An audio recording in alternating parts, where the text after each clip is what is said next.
Come join us for a Nats Chat hangout at Walters just before the All-Star break Wednesday, July 8th, before the Nationals host the Astros. Come chat about Foster Griffin, Curtis Mead, PJ Poulin, and wish Jeremy, the owner of Walters, a happy birthday. Walters is located just across the street from the ballpark.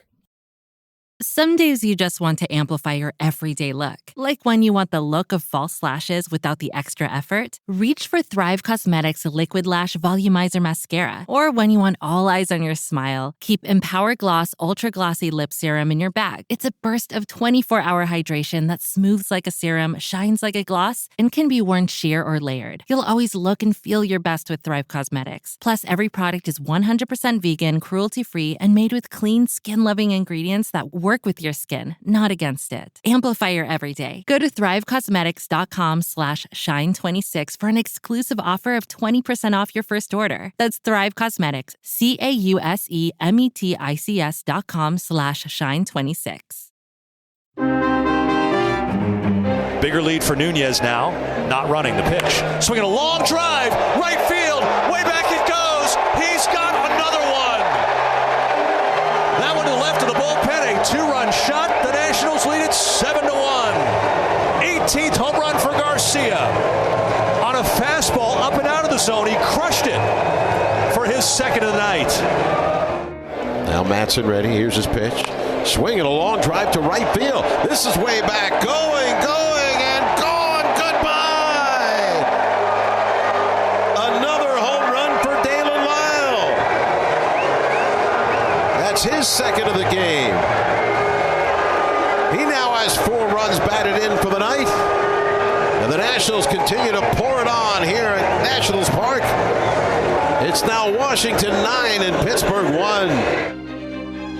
And welcome to Nats Chat. I'm Al Galdi, host of the Al Galdi podcast. I'm joined by Washington Nationals insider Mark Zuckerman of NatsJournal.com. So we on Friday had Travis Kelce and Taylor Swift getting married at Madison Square Garden. Congrats to them. But nothing on Friday was more impressive than the Nats offense. A 9-5 win over the Pittsburgh Pirates at Nationals Park on Friday evening in Game 1 of a 3-game series. This was a game for which the Washington Wizards' A.J. Debonsa threw out the ceremonial first pitch. It was nice to see that. This was a game for which the game time temperature was 100 degrees. A salute to those of you listening who were at this game on Friday evening. The heat in the Washington, D.C. area lately, of course, has been brutal, but the Nats offense is rolling. The Nats in MLB's 2026 regular season now are 46-43 with a run differential of plus 21, 5-1 since that 4-game losing streak. This installment of Nats Chat brought to us by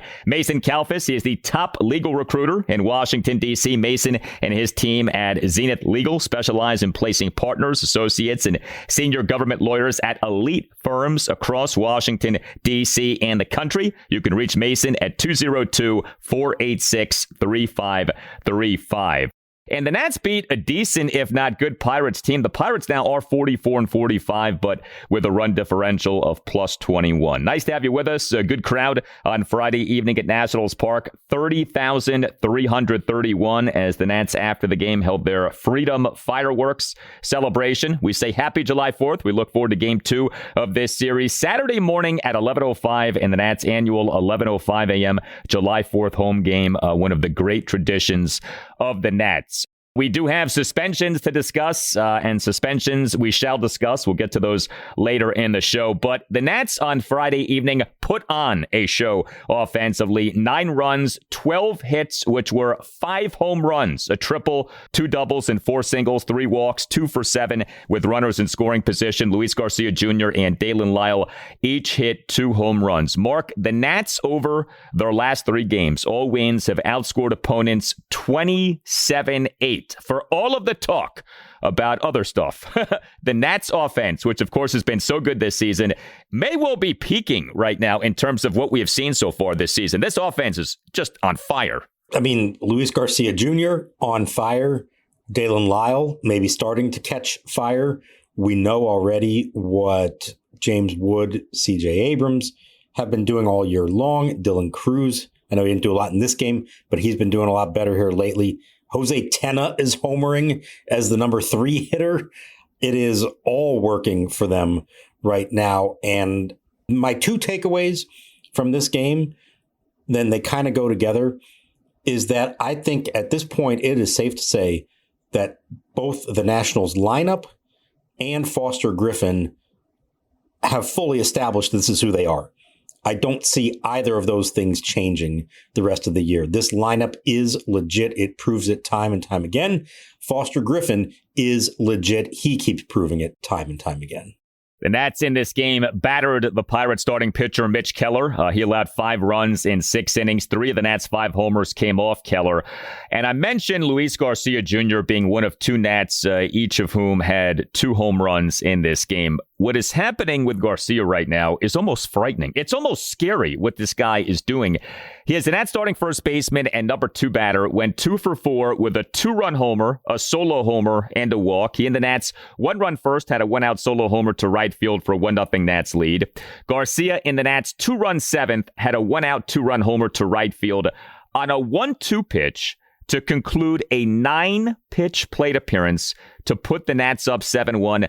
The homer went a projected 413 feet per StatCast. There is being locked in, and then there is what Luis Garcia Jr. has been over these last few weeks. Do you know that he now has an OPS of 874, well beyond what C.J. Abrams is at? Abrams is at 862 for the longest time this season. When we talked about the Nats' 2 best batters this season, we clearly have been talking about James Wood and C.J. Abrams. Right now, technically speaking, the Nats' 2 best batters this season have been James Wood and Luis Garcia, and it is remarkable what he is doing right now.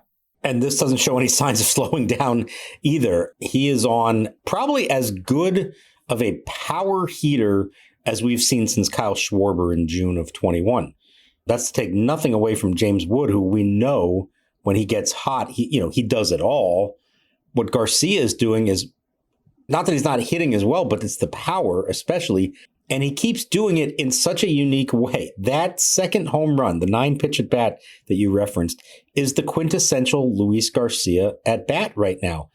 I think only 1 or 2 of those pitches were actually in the strike zone, but he keeps finding a way to just foul off the ones that you can't really do anything with. And then finally gets one. It's not in the zone, but it's up and it's over the plate, and he destroyed it. And you saw he immediately knew it because he flipped his bat instantaneously. That is a guy who is so locked in right now, and that is such a classic Luis Garcia at bat. If I was an opposing pitcher, I wouldn't know what to throw him, because you can throw the pitch 6 inches off the plate and he's going to find a way just to foul it off and just extend that at bat as long as he can until he gets one he can actually do damage with. And to do damage doesn't even have to be in the strike zone. If it's up in the zone anywhere, he can do damage with it. It's such a remarkable thing to watch right now. He is playing with so much confidence. The other night, after he did it I remember if it was in Baltimore or in Boston, and somebody asked him, can you just describe what you're feeling right now? He said, I can't even use words to describe it. I don't think he's ever felt this in his baseball life. There is nobody on the Nats who is dreading the All-Star break more than Luis Garcia Jr., right? I mean, how do you want this to stop in terms of the Nats playing games here with how well he's performing? I mean, his slugging percentage now is at .559. For comparison's sake, James Wood's slugging percentage is .529. Garcia is slugging 30 points better than James Wood. I was thinking about, okay, what are the best offensive seasons by Nats first baseman since the franchise came here? And, what immediately comes to mind is Adam Dunn, 2009, 2010. Now, Dunn in 2009 actually played a good bit of the outfield. 2010 was more of like just a full-time first baseman. Look, we'll see what Garcia does, of course. But I wonder if we're going to have to do the compare and contrast by the end of the season of Garcia's numbers versus what Dunn did in his 2 seasons with the Nats. There have been a few other nice seasons offensively speaking by Nats first baseman, but this is the kind of territory we may be getting into here. Luis Garcia Jr. having one of the best seasons ever by Nats first baseman. Yeah, and I'll throw out some other names, and these are all really good names as well that he deserves to be compared to. Adam LaRoche, 2012 Silver Slugger, 30 homers, 100 RBIs. Ryan Zimmerman, 2017, when he was voted into the All-Star game and had just a tremendous first half, and he put up big numbers for the season. And going way back, Nick Johnson, 2006, with an on-base percentage over 400. He didn't hit for the same kind of power, but he had a ton of doubles. That was like the one year that he was fully healthy until the very end when Austin Kearns collided with him and just was a force offensively. Luis Garcia, what he's doing, deserves to be in the same conversation with all of those guys, including Adam Dunn. And I think we can put to rest the idea that Garcia is not going to hit enough to be a first baseman. I mean, these are great numbers for a first baseman. I don't think we have to worry about that anymore. That position switch has worked out just fine. I know the defense at times is shaky, although I do think he's getting better there. But you can live with that when you get this kind of offensive production. Yeah, and, there are like bigger picture conversations to have about Luis Garcia Jr. He's under team control after this season for one more season.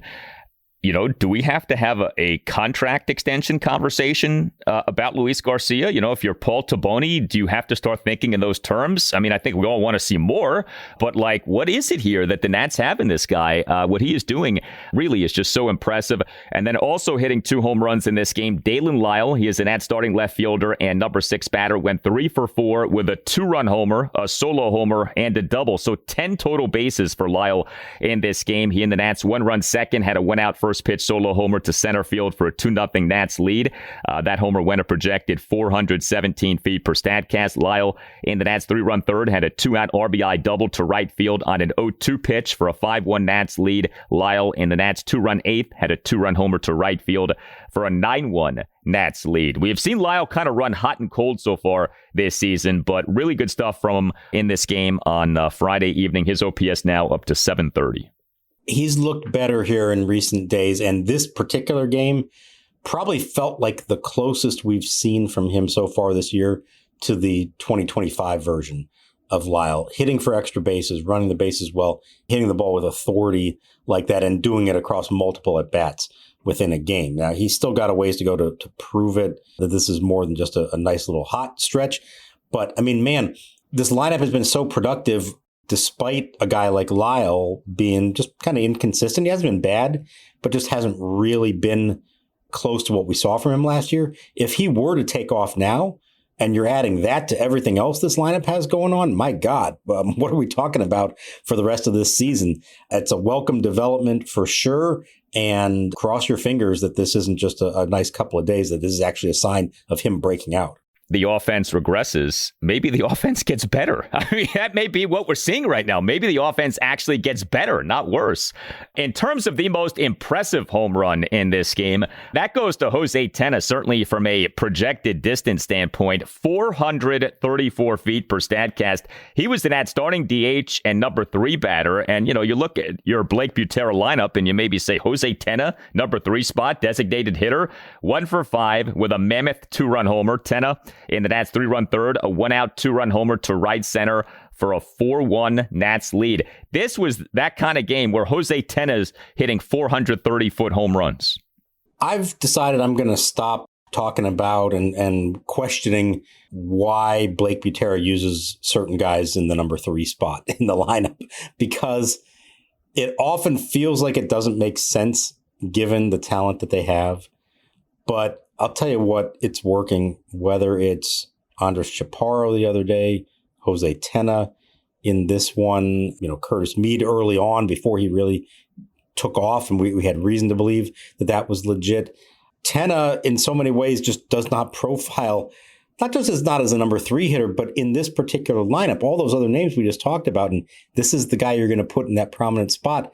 I'm not going to try to profess I understand the logic entirely behind it, except to say that it's probably about later in the game, if it's close and the other team has a lefty reliever in, then you can use that spot on Curtis Mead, who did not start this game. Maybe it's that. Whatever the case, there are times that they truly do like the matchup with Tena versus a particular pitcher. Doesn't mean it always works out, but it is absolutely something that they consider. It's why he plays as much as he does. It's why he's in such a prominent spot in the lineup, and it paid off big time in this game with that home run.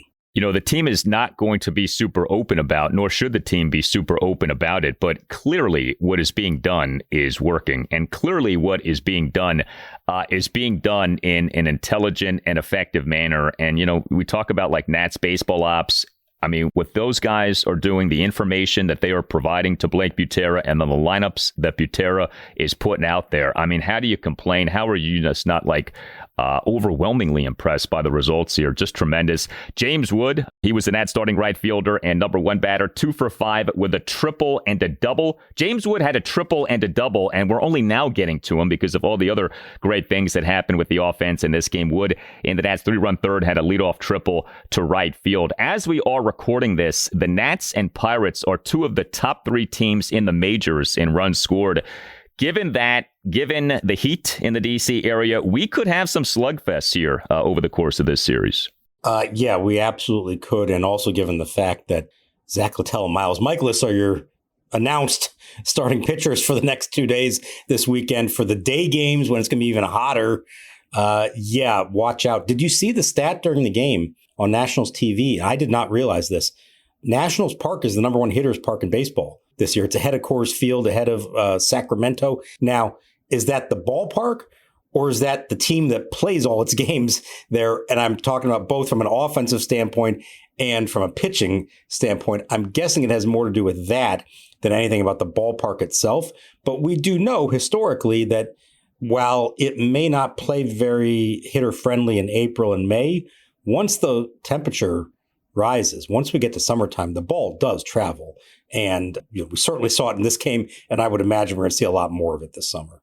Well, Nationals Park for years has actually rated as one of the more prominent hitters parks in MLB. If you go by StatCast's park factor metric, Nationals Park over the last 3 regular seasons, so 2024 through 2026, this is going into Friday, was tied for number 5 in the majors in terms of highest park factor. Coors Field, of course, is number 1, but Nationals Park tied for number 5. And among the ballparks that Nationals Park was tied with, Citizens Bank Park in Philadelphia, Great American Ballpark in Cincinnati. You think of those 2 ballparks, you think about, hitters' heavens.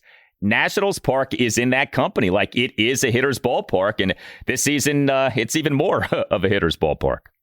Again, I've got to believe that the Nationals pitching staff of the last 3 seasons had something. You know better than me how that all factors into that calculation. But yes, when the weather is warm, the ball definitely travels there. And we have seen that over the years. And when you combine that with this lineup and unfortunately this pitching staff, this is what you're going to get. It also means a lot of 3-hour games. They just got under 3 hours in this one, but it's becoming the norm absolutely for this team. Yes. Thank you, Zak Kent. And we'll get to him a little bit later on. Hey, are you a law firm partner looking for a better team? Take your 900 OPS to a championship caliber team by contacting Nats Chat sponsor Mason Kalfas, who is the top legal recruiter in the Washington, D.C. market. Mason and his team at Zenith Legal specialize in placing partners, associates, and senior government lawyers at elite firms across D.C. and the country. Zenith has placed attorneys at almost every top law firm in D.C. and New York. And unlike your current firm's innovation committee, Zenith actually built technology that works. Zenith's proprietary candidate app lets lawyers track where they've been submitted and helps Mason's team identify the best opportunities faster and more efficiently. No other legal recruiting firm has anything like this. Mason regularly works with lawyers from the DOJ, SEC, and law firms looking for better platforms, stronger clients, or, let's be honest, a lot more money, because unlike baseball players, lawyers are not stuck under team control while ownership refuses to spend. And if your current partnership meetings feel more hopeless than Mets fans in October, it may be time to make a move. Bet on yourself with the best legal recruiter out there advocating for your future. Call Mason Kalfas today, 202-486-3535. That's 202-486-3535.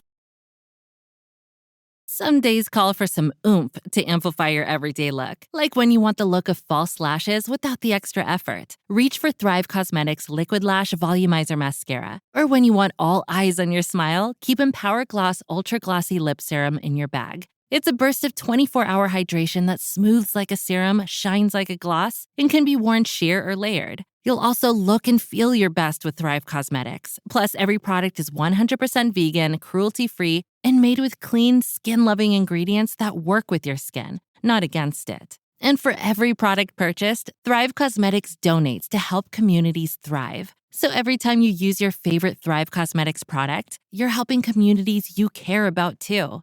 Amplify your everyday. Go to thrivecosmetics.com/shine26 for an exclusive offer of 20% off your first order. That's Thrive Cosmetics, CAUSEMETICS.com/shine26. Here's the pitch. Tena hits one high and deep to right center field. Way back goes Mangum to the warning track, to the wall. It's long gone. That went off the garage door behind the bullpen cart beyond the center field fence. A bomb of a home run by Jose Tena gives the Nationals a 4-1 lead. So we had the Nats and Pirates playing on Friday evening, and Foster Griffin was the Nats starting pitcher. A TGIF game for the Nats. Thank goodness for Foster. Foster in this game, another impressive outing. 1 run in 5 innings. He gave up just 4 hits, which were home run and 3 singles. Issued a walk, recorded 2 strikeouts, threw a lot of strikes, 83 pitches, 57 strikes, 26 balls. So Griffin in the top of the third gave up a 2-out solo homer by Brian Reynolds to center field to cut the Nats lead to 2-1. But other than that, Griffin was good. He continues to plow forward here in this, surprisingly good season that he's giving the Nats.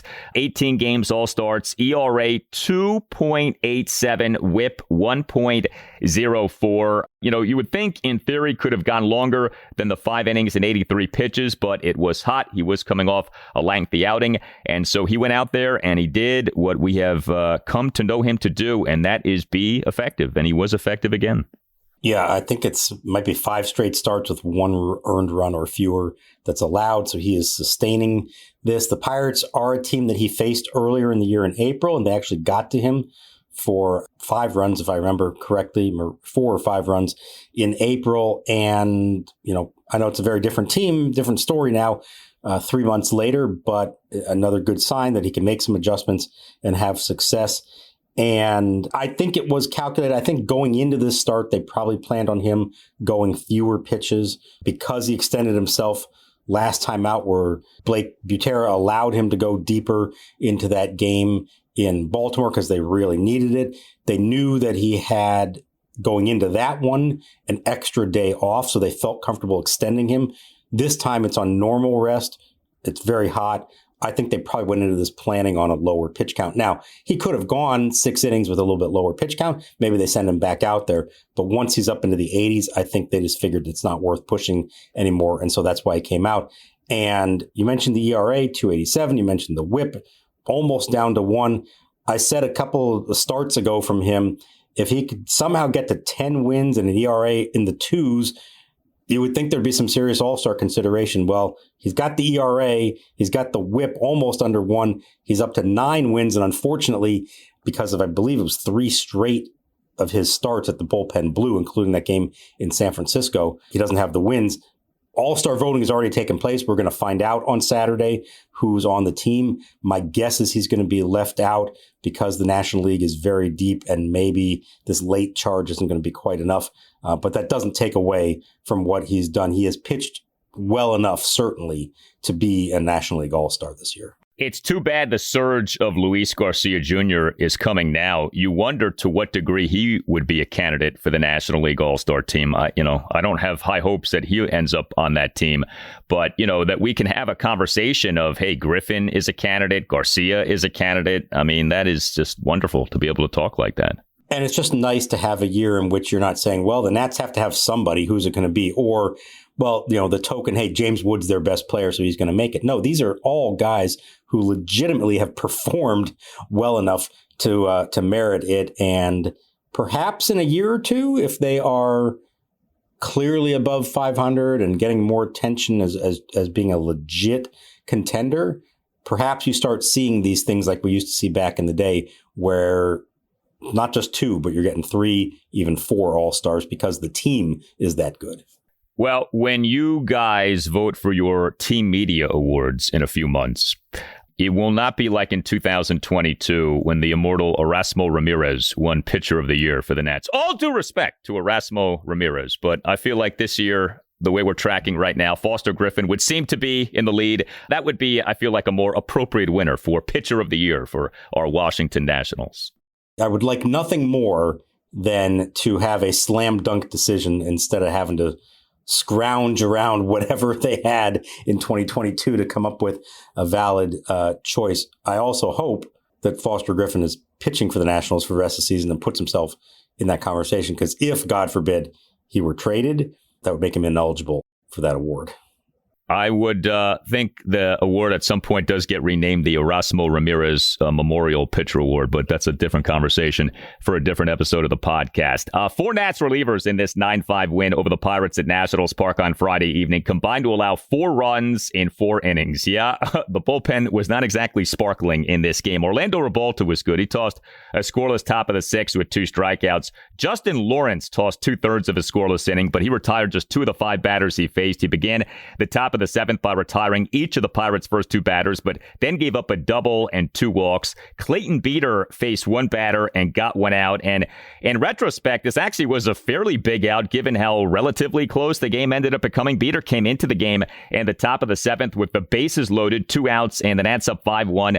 Beeter, to the first and only batter he faced, generated a swinging strikeout of the Pirates' number 3 batter, Brian Reynolds. And then Zak Kent was brought into the game for what was mop-up duty. He allowed 4 runs in 2 innings. He tossed a scoreless top of the 8th despite giving up 2 singles and despite shortstop C.J. Abrams committing a throwing error for his 2nd error of the game. And then Kent in the top of the 9th allowed 4 runs on 5 doubles, 4 of which were RBI doubles. And I don't know that I've ever seen that. A relief pitcher in 1 inning give up 5 doubles, but we had that in this game. I don't know if I've ever seen any pitcher do that. And they kept cutting to the shot of Blake Butera in the dugout, and you know what he's thinking through this whole thing. It's like, please just get a couple of outs. Let's get out of here. Don't make me have to bring in somebody else. He had Riley Cornelio warming. I'll tell you what, if that's what it came to with a guy on base and a hitter at the plate, I don't know that Cornelio is the fireman you want to put that out, but what are you going to do? You're going to start warming up your top guys in a game that you led so much late. Unfortunately, these are the things you have to consider when you manage the 2026 Nationals. That was not a great outing by Kent. He's one of a bunch of relievers that they're cycling through here. And as Butera keeps saying, everybody's going to get an opportunity. Those who seize those opportunities are going to stick around and be allowed to pitch in big moments. Those who don't may not last here for very long. And we'll see how they handle this now with Zak Kent. Yeah, that was a rough 9th inning, but the Nats get the win, and we have game 2 of this series, as mentioned, 11:05 a.m. first pitch on Saturday, July 4th, and Zach Littell is listed as the Nats' probable starting pitcher. If your business runs on 5 different apps, 12 browser tabs, and 1 spreadsheet that everyone's afraid to touch, it's probably time for Odoo.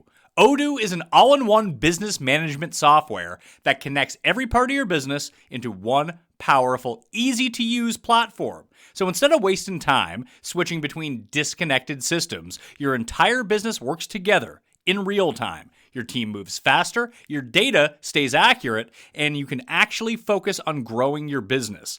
Let one unified system run your entire business. From the first opportunity to the final payment, everything works together in one place.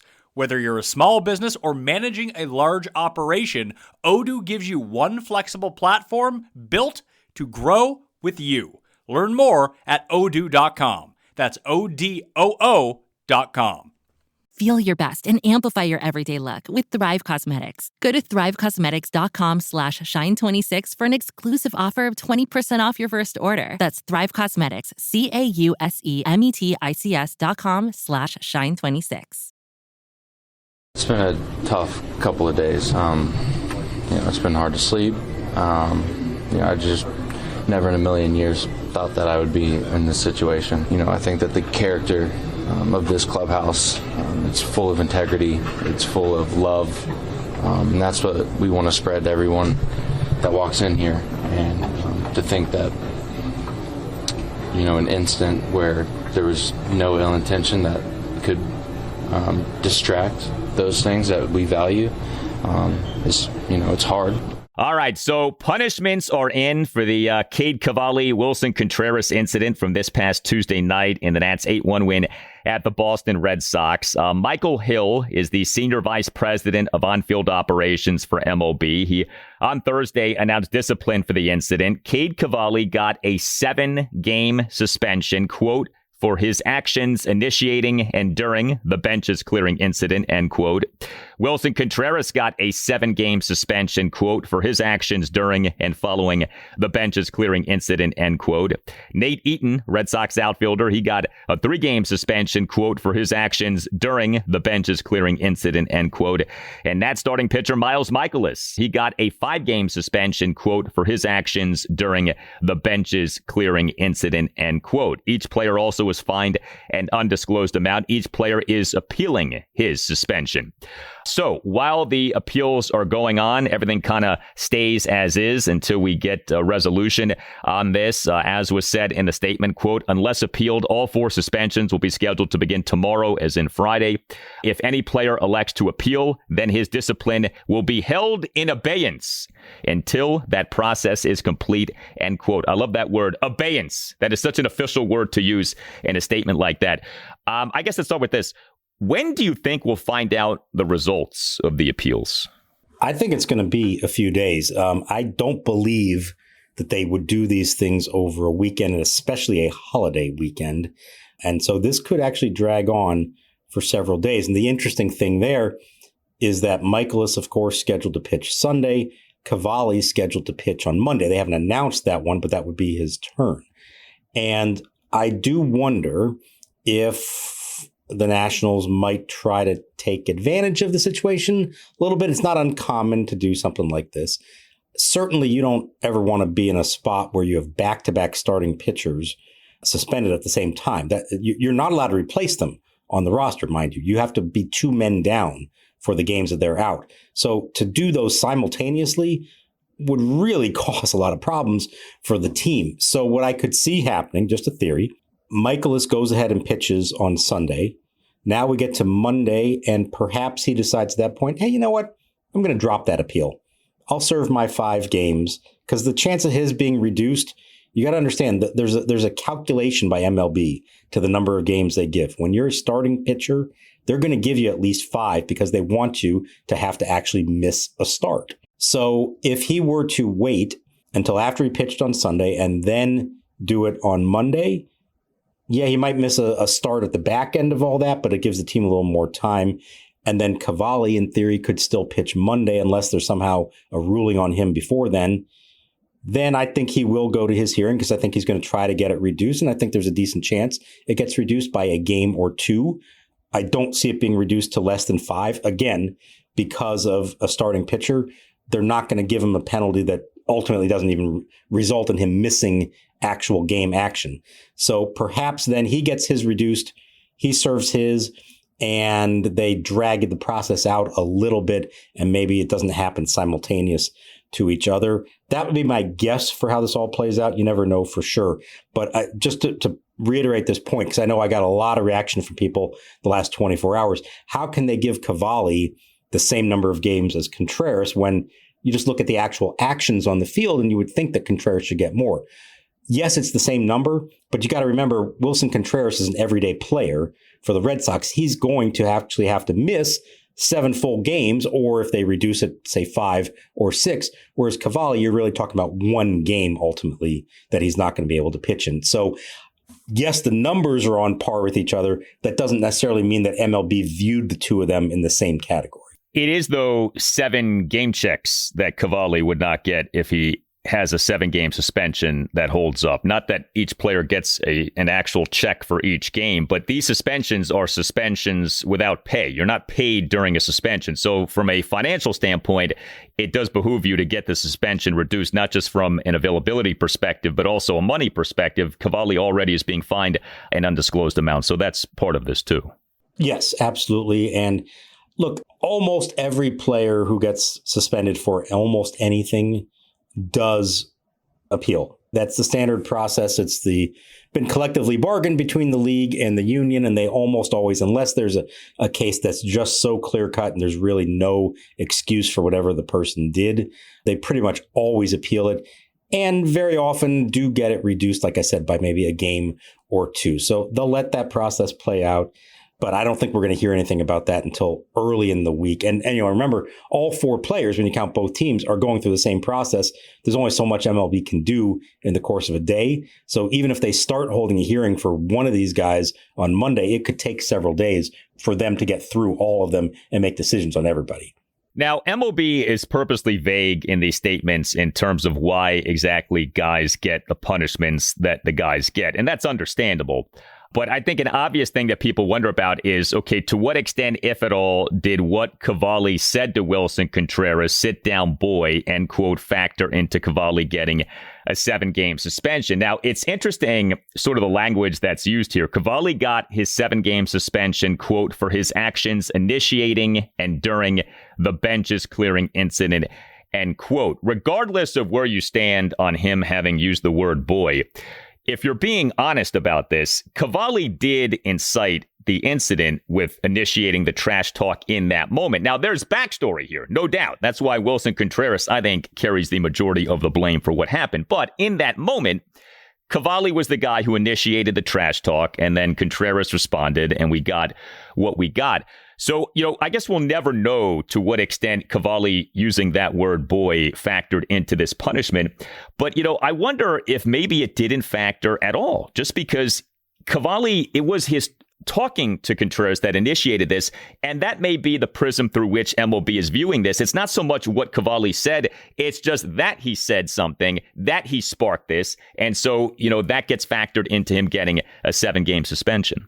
Yeah, that could very well be the case, and that, no matter what he said, if that sparks the benches clearing. And I think that was kind of what Chad Tracy was trying to argue all along, the Red Sox interim manager, that if you're going to throw out Contreras and Michaelis Needham was kind of a separate thing within the course of the fight, why isn't Cavalli also being ejected from the game for, in theory, causing the whole thing to happen?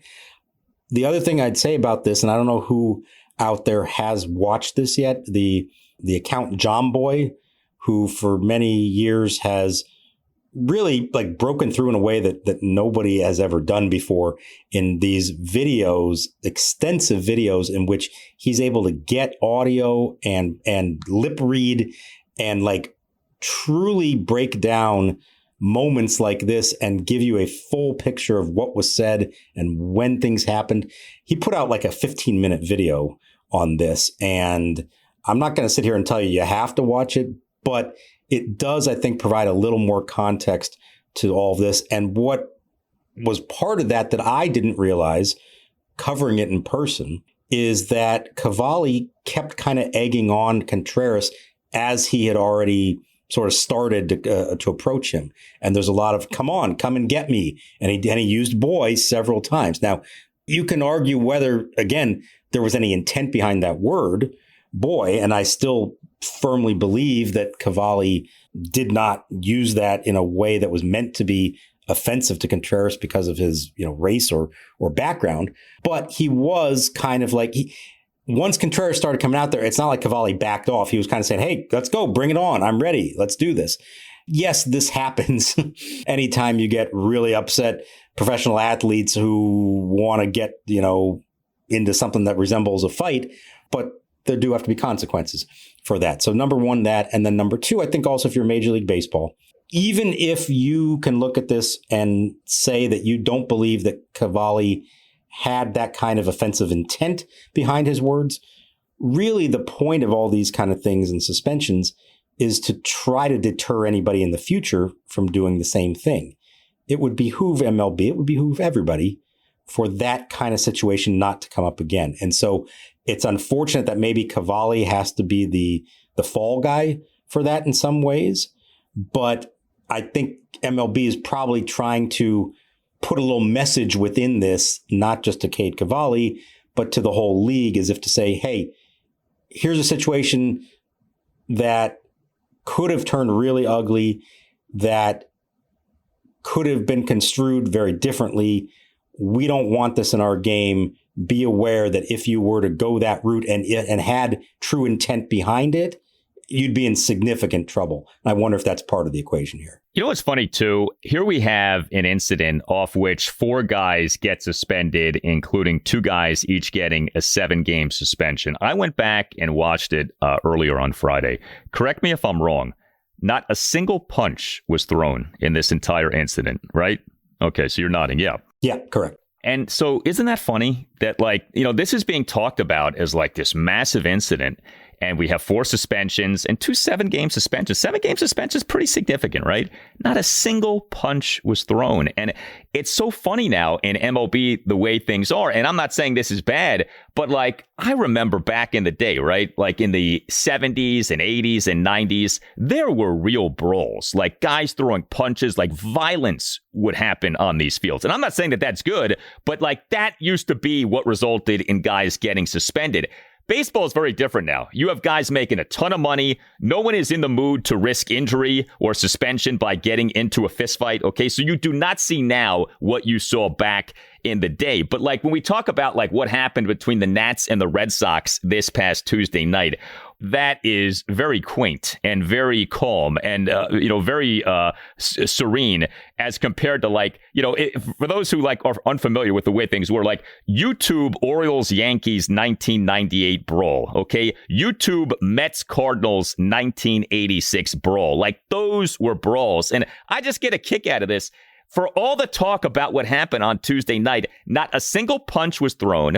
Okay, you did have Miles Mikolas and Nate Eaton wrestling, but even in that, and I went back and watched that, you can kind of tell they don't want to throw punches. They're kind of just going back and forth. And I actually commend each team for showing restraint. Guys now, I think, are much better than guys were back in the day in terms of controlling themselves, trying to calm down situations. So I just wanted to note that. Not a single punch was thrown on Tuesday night, contrary to what people may think. Yeah, I think the most, violent physical act of it all was Contreras throwing his helmet, which, again, that's a bad thing. You should not be doing that. And honestly, that's probably what got him the majority of those 7 games.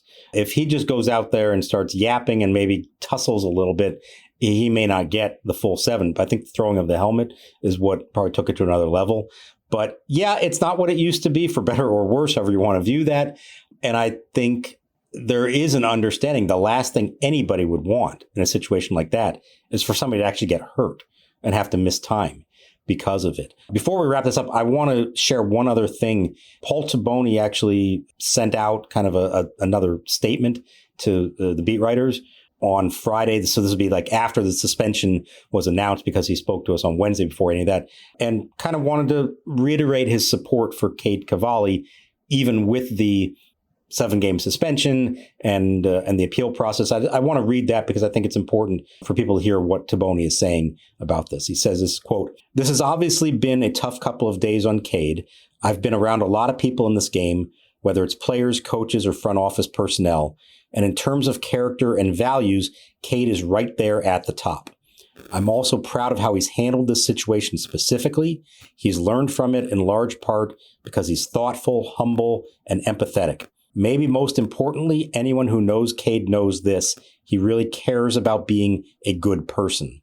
My wife and I are raising 4 young boys, and when we think about the values we want to instill in them, I think a lot about Cade. He's a tremendous person who cares deeply about others and is a leader in our clubhouse and the community. He's the first to step up for his teammates and volunteer at the Nationals Academy or elsewhere. It's important for me that people who haven't spent time around Cade know that and understand how much we all think of him as a person." End quote. That's a pretty significant statement there from the president of baseball operations, who, yes, had to speak to Cavalli on Wednesday and kind of explain to him why what he said, could be thought of in such a negative way. But I think that's also a really strong statement on his part now, because he knows that Cavalli is becoming somebody who the rest of the baseball world suddenly is finding out about. And I think a lot of people out there are drawing a lot of conclusions about who they believe him to be. And you're more than welcome to think these things. But I think it is important, as with anybody in life, to say, you trust the people who know them the best. And I think as we discussed, and I've gotten to know Cade over the 6 years since he was drafted, I found what he said on Wednesday to be genuine, his contrition to be genuine. I find him to be somebody who does care about being a good human being, not just on the baseball field. And I think it's pretty telling that he wanted to put all that out there. Yeah, very nice move on Taboni's part to put out that statement. I definitely commend Paul Taboni for doing that. Very classy. You know, Cavalli did a session with reporters prior to the game on Friday and again expressed sorrow and regret and contrition. I mean, I think Cavalli is over-delivering on this. You know, like he is making it very clear where he stands. He again talked about how he's having trouble sleeping over this. I mean, I don't want him to beat himself up too much over this, okay? Like he definitely has demonstrated that he regrets using that word. He now understands how some people could take that word the wrong way. But, you know, I think, okay, like it happened. I don't think this needs to be a bigger deal than it has been. And I thought it was interesting. Cavalli said that he has not spoken with or heard from Wilson Contreras. I actually think it would be cool if they had some sort of interaction. And, you know, I don't know to what extent each guy is open to it, but like sort of a shaking of the hands, a hugging it out of, hey, man, you're an intense competitor. I'm an intense competitor. We both did some things on Tuesday night we regret, we're not so proud of, but like, that's okay. That's part of big time pro sports. You know, I have a lot of respect for you, and like this doesn't have to be anything more than that. You know, like I said, not a single punch was thrown on Tuesday night. This does not have to be some disastrous occurrence that we look back on and we say, oh my goodness, I can't believe that happened. Like these things happen. It's pro sports. You learn from them, you move on. And I don't see any reason why this can't be something where, you know, Cavalli and Contreras maybe, you know, gain respect for each other and move forward in positive directions. Yeah, it would be great to think that something like that could happen. The unfortunate part, Nationals, Red Sox, they're not going to see each other again. So it would have to be something that was actually arranged in some way for the two of them to be together. And who knows, maybe it doesn't happen until next year or where this all goes from there. But I do agree. I think Cade has said everything he needs to say. I don't think he should feel compelled anymore. But I can understand, you know, I've never been in this position. I hope I never am. The world we live in right now, something goes viral on social media and your reputation can be tarnished from millions of people who don't know you as a person. And I'm sure that's what's eating him up. I mean, yes, there is contrition for what he said, but he's also thinking to himself, hang on, the whole world thinks I'm somebody that I am confident I'm not. And the people who know me best know that I'm not. And so I've got to do everything I can to try to make sure that is changed or doesn't go any further than this. I have sympathy for that because it's very easy to happen in today's world for things to spiral out of control, and there's nothing you can do about it once things go viral like that. Very true. And one thing that if I'm Paul Taboni or Jason Sinaraja or whoever, that I would communicate to Cade is social media is not real life. And you shouldn't take what is said on social media as gospel. And you should understand that so many of the people who say negative things on social media don't have the courage to use their own names, don't have the courage to use their own pictures. Oftentimes, you're not even talking about real people. Oftentimes, you're talking about people who aren't even in this country. You know, it's like people from another continent just trying to cause trouble. We know that kind of thing can happen. And so, you know, you can't put too much stock into what, you know, MLB fan 213 says on X, okay? Because you don't know who that person is. You're talking in a lot of instances about people with real problems. These are damaged people, okay? They say things online that they would never say to your face. These people are cowards. And so I think it's important to understand that too. You don't want to ignore it. I'm not saying that, but I think you got to put the social media stuff in its proper perspective. And, you know, when you're in your 20s, maybe it's not the easiest thing in the world to do that. So I would just kind of offer that. I would hope the Nats communicate that to Cade. And again, don't beat yourself up too much over this. I think he has demonstrated exactly what you would want to see demonstrated off what was been very much a gray area scenario, right? There's a lot of gray area here. You can interpret things in different ways. He has very much expressed an openness to seeing the other side of this, which I think shows great maturity on his part. You know, he has not at all been like defensive. He has not at all come back angry. Like he has been, yeah, you know what? I could see how people could take what I said that way. I'm really sorry about that. I have a lot of respect for him taking that approach. Yeah, 100%. I think as I said the other day, isn't this exactly how we would want a situation to end up going in society that instead of, stoning them to death, they acknowledge that they learned something from this. They vow to be better moving forward, and then they show with their words and their actions that they can be better than that. I think that's what we should all be striving for in life. And so far, since what happened on Tuesday night, I commend Cade Cavalli for what he's done since then to try to repair it. And how about this, to put a capper on all this? Since we last spoke on this podcast, the first trade between the Nationals and the Baltimore Orioles since the Nats came to Washington, D.C. Now, it was an exchange of minor league players, okay, so we're not going to make too big of a deal out of this. But when you talk about people coming together, when you talk about peace being made, peace at last between the Nats and the O's from a standpoint of the two teams being able to make a trade with each other. The Nationals had previously made a trade with 28 other major league clubs during the entirety of their existence here in D.C. They had never made a trade with the Orioles. There was never anything formal there that prevented them from doing it, but it was always kind of understood that as long as those two franchises and specifically the ownership groups were at odds with each other and even in court with each other over Masson, that it would be highly discouraged and very difficult to actually consummate any kind of transaction between the two sides. But a couple years ago, when David Rubenstein took over as the Orioles owner, you already started to see a softening there of the relationship. He and Mark Lerner have gone back a long ways. They know each other well. You started to see it there. And then certainly with the agreement last year that the Nats would be free to leave Masson if they wanted, which they then did, it would appear that there is nothing preventing them now from working something out. But let's go. Mike Elias, Paul Taboni, let's go get a blockbuster done now. You got Kyle Nicholas, who may pitch in the big leagues this year for the Nats. He does have some experience, but come on. If the constraints are off, let's go. Major deal. Make it happen. Well, this is like the Berlin Wall falling, okay? The Nats and the O's making a trade. If you remember the famous line from Ronald Reagan to Mikhail Gorbachev, tear down that wall. Maybe that's what Paul Taboni said to Mike Elias. Mike, tear down that wall. And the wall has come tumbling down. You tell us what you think. Hit us up on X at Nats_chat. You can find us on Blue Sky at Nats Chat Podcast. You can email us, natschatpodcast@gmail.com. Check out our website, too, natschatpodcast.com, at which you can purchase a Nats Chat Podcast t-shirt. All Nationals radio highlights on Nats Chat, courtesy of 106.7 The Fan. For Mark Zuckerman, I'm Al Galdi. Thank you for listening, and we'll talk to you next time on the Nats Chat Podcast. No balls, 2 strikes to count, 2 out. Top of the 9th, here it comes. And a swing and a little looper. Abrams back onto the outfield grass, makes the catch. And a Curly W's in the books. The final score, the Washington Nationals 9, the Pittsburgh Pirates 5.